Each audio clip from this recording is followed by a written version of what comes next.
some cultural proficiency training to Springfield, and try to push that through like some culturally relevant pedagogy techniques.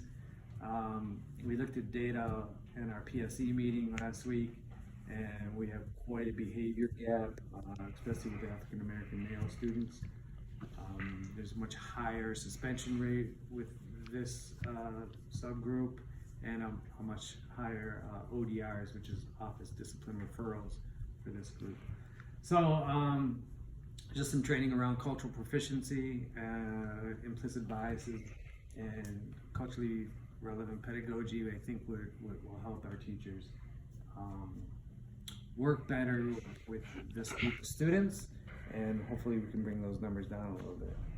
So my plan is each week I'm gonna bring a reading from some prominent educators in the subject, and we could maybe do if we all agree, I can bring the reading to the group, and then we'll read it over the week, and then when we meet back together, we'll quickly discuss the readings for the week. So it's kind of my plan on the start of it.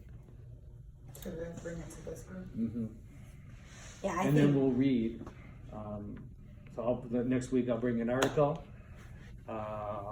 Actually, you know what? Why don't I just get an article to you today by the end of the day, and then we can discuss it next Tuesday before we leave out? Okay. Started that one. And I think that's excellent. I know that I spoke with Mariana the other day, and Anastasia and I talked about that, and I think that will be huge to help teachers, and I am totally on board with that. I think the more diversity training we can have, the better. So Good. I'm all for it. Cool. I think that will really improve the success on a specific population of our students. Probably the ones that are facing the most adversity and challenges here at school, as well as I think it's great. I think it's a good start for sure. My question just will be, when we hear the word culture, what do we think about? What comes to mind? What's the first thing that comes to your mind when you think of the word culture? I'm just asking if anyone, somebody wants to share. So for me, and I think I shared this with you the other day. I know, don't share. Someone else could share, because I already know. I didn't mean it like that, but I just want to know, because I already know because we're already on the same page. I would say culture is like the way that you do things. Okay.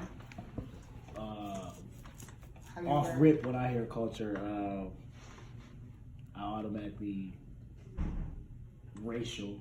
Like that's what I feel like categorized like in different like where I'm from, stuff like that. That's what I come from. So division. Yeah, not the. I don't want to say that because it sounds kind of negative. It's like just categorize, like how it's like just racial. By race. Yeah, by race. And I think, go ahead. I think of culture as traditions and values that are established within groups over time, passed on through ancestry and life experience, either regionally or within groups of what they've experienced in the past. Race, on the other hand, is a social construct. There is only one race, the human race. And so when we talk about race and we try to make these categories, that's really just a social thing that has been really developed to pit groups against each other, or sometimes to control different groups, and to allow dominant groups to be and stay dominant. So I think that there's a lot of confusion about race and culture, and again, culture, these are things rooted in tradition and values that should be respected. You can talk. I just wanted to say the best for last. Oh, I'm sorry. Did you have anything? I know I'm the best now. No, but really, to be honest with you, I agree with Norman says. When it comes to culture, it really comes down to the upbringing of the individual, because different people are brought up differently, and different things are expected from them. Like it could be a tradition that an individual will basically be expected to be doing because that's how their family or their culture is compared to another family. So it just comes down to the upbringing and what's expected from each family household. So I would say that we discussed like Ruby Payne's work, like the culture of poverty, and I think that I don't necessarily, that's the first thing that pops in my mind when we say culture, to be honest, just because I've had some extensive training on that. But I would agree with what Mark said and what Blake said, that I think that race and culture are sometimes kind of meshed together, but I don't necessarily think that they're the same thing. We have culture sometimes within races, within religions, within denominations, within different things. So, you know, I think it's really diverse, like you said, Mark, with depending how you were brought up and what you experience. I think sometimes in my limited experience in working like in urban education, that we're dealing more, I think poverty tends to be more of the cultural norm, more so than the race or color of the skin that we're dealing with personally. It's my opinion. But that's kind of... Can I address that, or you want to say something? Oh no, I was just gonna say thank you all for answering that, but I just you can add on really quick before I go if you want. Well, I know we're kind of it's on just, time for it. yeah, I mean, it's obviously, you know, race plays an issue or part of poverty, because if you look at the statistics, African Americans, as far as statistically, are higher rates of poverty as far as the numbers go than whites. Although there's more white people in poverty in America than there are black people in poverty, because black people make up 13% of the population and whites make up 60%. But the percentage of that 13% is higher. So the perception is that black people are more in poverty, but the reality is that less than 50% of African Americans in the country live in poverty. So this is really a false narrative that is pushed out. But that is, again, this implicit bias thing that we need to talk about. So I think it's just an interesting take on how race and culture gets convoluted. And sorry, I know we're on a time crunch or whatnot, but the reason why I asked that question is because I think a lot of people, when they do hear the word culture, they go to what Mr. Darius was speaking Mr. of. D Money. Mr. D Money. That's what my nephew calls himself. Oh my goodness. And so, No, I think, well. he is though.